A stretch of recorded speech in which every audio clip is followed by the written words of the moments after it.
Leader Nelson Mandela ने कहा है। अध्यक्ष महोदय, पीएससी की प्रतिष्ठापूर्ण परीक्षाओं में युवाओं के साथ अन्याय हुआ, जिसमें हमारी सरकार ने सीबीआई जांच का निर्णय लिया है और अभी ईओडब्ल्यू में भी एफआईआर दर्ज हुई है।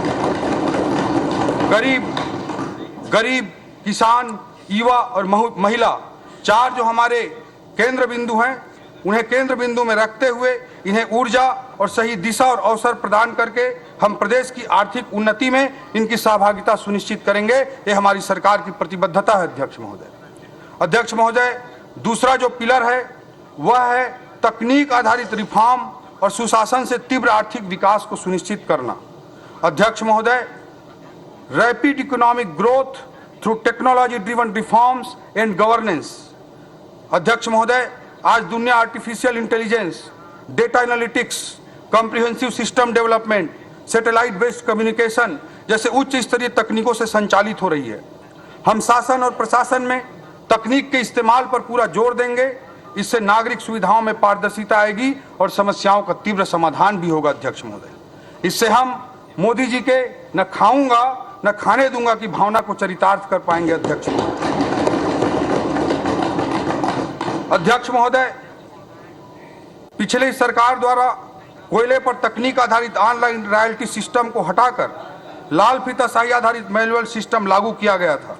हमारी सरकार प्रशासनिक कामकाज की प्रक्रिया में ऐसे कपटपूर्ण मैनुअल हस्तक्षेपों पर पूर्ण विराम लगाएगी और तकनीक आधारित प्रयोगों के माध्यम से हम सरकार के खजाने के लीकेजों को रोकेंगे और जहां कर की दर में वृद्धि नहीं होगी वहां पर भी पारदर्शी तकनीकों पर आधारित करारोपण को अपनाकर सरकार के राजस्व में ऐतिहासिक वृद्धि करके दिखाएंगे अध्यक्ष महोदय, और ईमानदार करदाताओं को प्रोत्साहित करेंगे।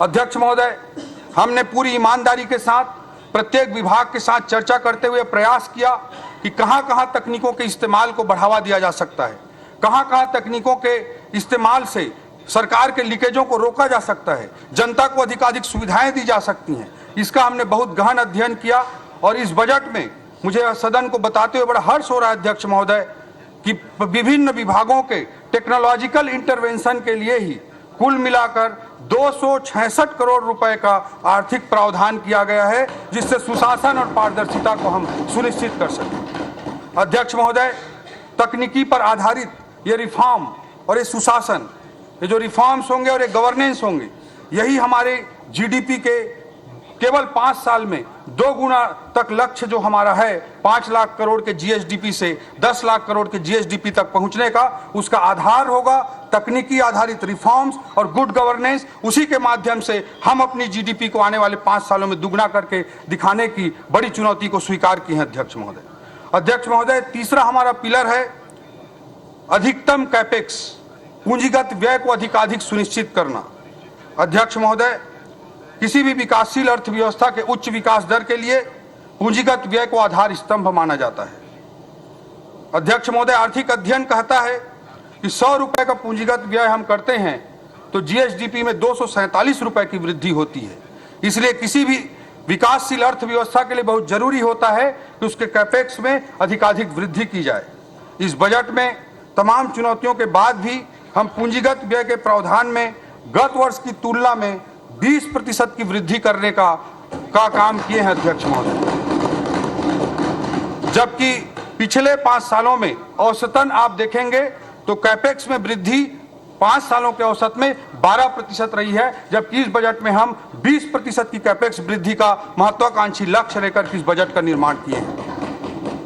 हमारा चौथा पिलर होगा अध्यक्ष महोदय, प्राकृतिक संसाधनों का उचित इस्तेमाल, optimum utilisation of natural resources. हमारा छत्तीसगढ़ प्राकृतिक संसाधनों से भरा हुआ है। इन संसाधनों का सुनियोजित उपयोग करते हुए उससे होने वाले लाभों का छत्तीसगढ़ के लोगों के बीच न्यायपूर्ण वितरण सुनिश्चित करना हमारा चौथा पिलर के रूप में इस रणनीति का हिस्सा होगा।